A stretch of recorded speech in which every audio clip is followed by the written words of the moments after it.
देखने की शक्ति है, उस शक्ति के रूप में परमात्मा ही तो बैठा है। वो शक्ति चली जाए तो आंखें तो होंगी पर दिखेगा कुछ नहीं, शक्ति नहीं है ना। किसी को पैरालाइसिस हो जाता है, हाथ नहीं हिलता, हाथ तो है पर हिलता नहीं है, मतलब उसके अंदर में जो शरीर को हिलाने डुलाने की शक्ति थी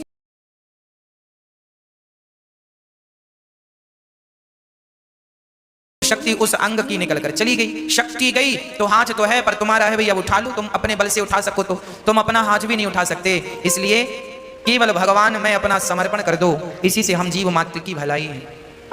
किस बात का हम घमंड करें, किस बात का अहंकार करें साहब, श्वास भी तो हमारे अधीन नहीं है ना। भगवान सबके भीतर प्रकाश के रूप में बैठे हैं, आप जो देख रहे हैं वो ईश्वर ही है।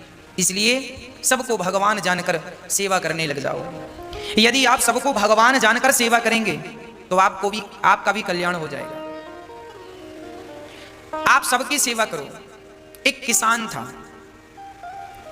एक दिन उसके द्वार पर कोई संत आए, कहा भैया जा रहे हैं तीर्थ यात्रा पर, पैदल हूं, हर गांव में भिक्षा मांग कर खा लेता हूं, सो भैया आज की रात यहीं गुजारनी है तो तुम्हारे द्वार पर ही आज हम विश्राम करेंगे, तो भोजन की व्यवस्था करो।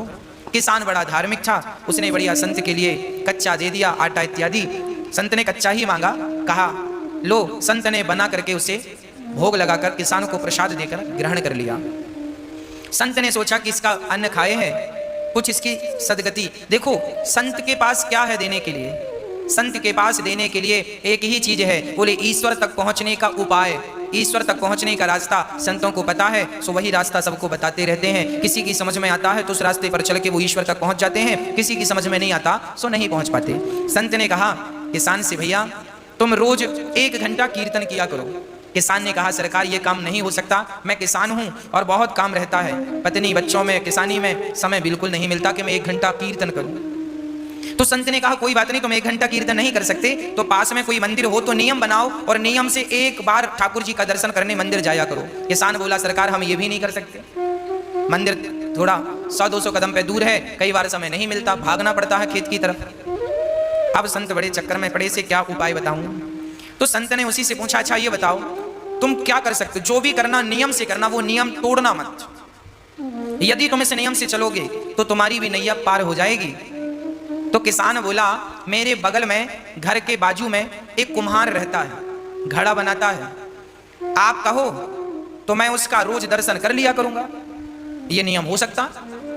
संत ने कहा ठीक है, तुम उस कुम्हार का दर्शन किया करो, नियम बनाओ कि कुम्हार का दर्शन किए बिना तुम भोजन नहीं करोगे, नियम बनाओ। और कुम्हार को इस भाव से देखोगे कि ये भगवान है, और देखकर राम राम जरूर कर लेना भैया, राम राम, और ठाकुर जी का दर्शन कर लेना, उनमें ही वो ईश्वर है ये सोचकर। भले तुम्हें शुरू में ऐसा लगेगा ये कुम्हार है, ये कुम्हार है, पर धीरे धीरे उसे कुम्हार ना कहकर उसे भगवान जानकर उसको दूर से प्रणाम कर लेना और देखे बिना ये नियम बनाओ कि भोजन नहीं करोगे। किसान बोला ये ठीक है, ये मेरे बगल में है, मैं रोज देख लिया करूंगा, कोई ज्यादा वक्त नहीं लगेगा। संत चले गए। अब वो किसान रोज कुम्हार को देखता और भोजन करता। पत्नी बोलती भोजन तैयार है, बोले अभी आता हूं देख कर। कुम्हार को जाकर देख लेता और भोजन करने बैठ जाता, फिर अपने काम करता। रोज का नियम था उसका। एक दिन उसने कुम्हार को देखा, सो कुम्हार नहीं था। तो कुम्हार की पत्नी से किसान ने कहा क्यों जी तुम्हारे पति कहाँ हैं, कुम्हार भाई कहाँ हैं? बोले वो तो आज मिट्टी खोदने गए हैं। अच्छा किसान मिट्टी खोदने गया। पत्नी बोली किसान की आओ भोजन ठंडा हो रहा है, भोजन कर लो। किसान बोला वो कुम्हार से मैंने आज राम राम नहीं की, भोजन नहीं कर सकता, अभी आता हूं। तो कुम्हारिन से पूछा वो किस तरफ गया है? बोले फलाने खेत में मिट्टी खोदने गए हैं। तो वो किसान दौड़ा।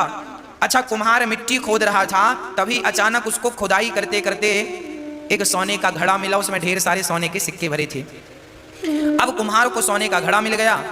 अब उसने देखा कि हमें किसी ने देखा तो नहीं। तब तक दौड़ा दौड़ा किसान आ रहा था, और जैसे ही किसान आया तो कुम्हार को देख लिया, और कुम्हार को देखकर किसान वापस जाने लगा। राम राम भैया। कुम्हार को किसान भगवान के रूप में देखता था और राम राम रोज करता था, राम राम। वो किसान जाने लगा।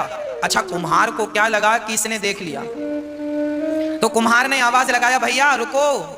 तो किसान ने कहा ना रुकने की जरूरत नहीं है, हमने तो देख लिया। किसान तो ये कह रहा था कि हमने तुम्हें देख लिया, पर कुम्हार को लगा इसने सोने का घड़ा देख लिया। तो फिर आवाज लगाई कुम्हार ने, सुनो देख लिया है सो किसी से कहना मत, आधा तुम रख लो आधा हम रख लेते हैं। तो किसान रुका, बोले किसकी बात कर रहा है? किसान गया, किसान गया और जाकर देखा तो दोनों देख के दंग रह गए। ढेर सारा धन उन्हें जमीन के भीतर गड़ा हुआ मिल गया। दोनों ने आपस में बांटकर उस धन से साधु संतों की सेवा स्टार्ट करी। और उस किसान ने पूरी बात बताई कि एक संत को मैंने केवल एक दिन का भोजन कराया, उस भोजन कराने का फल यह है कि उन्होंने मुझे नियम में बांध दिया, और आज उस नियम में बंधने के कारण विधाता ने मेरी सारी दरिद्रता दूर कर दी, भर दिया। एक बार किसी भूखे व्यक्ति को भोजन कराने का यह फल है कि देर सवेर ईश्वर तुम्हें धनवान बनाएंगे बनाएंगे बनाएंगे। आप एक नियम बनाओ कि रोज भगवान का कीर्तन करेंगे, रोज भगवान का नाम जपेंगे। बिना नाम जपे, बिना कीर्तन किए, बिना ईश्वर का दर्शन किए भोजन ग्रहण नहीं करेंगे। ये नियम, जो व्यक्ति नियम से चलता है उसे भगवत प्राप्ति निश्चित होती है। इसलिए नियम जरूरी है जीवन में।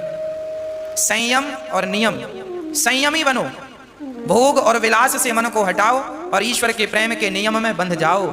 यही है आनंद। जब व्यक्ति आनंद चाहता है तो भगवान की शरण में जाए तो सारा आनंद से उसका जीवन तन मन भर जाए। विश्वोत्पत्त्यादि है, तभी भगवान क्या करते हैं? विश्व की उत्पत्ति, पालन और संहार करते हैं। भगवान का काम है विश्व की उत्पत्ति, पालन और संहार, है ना।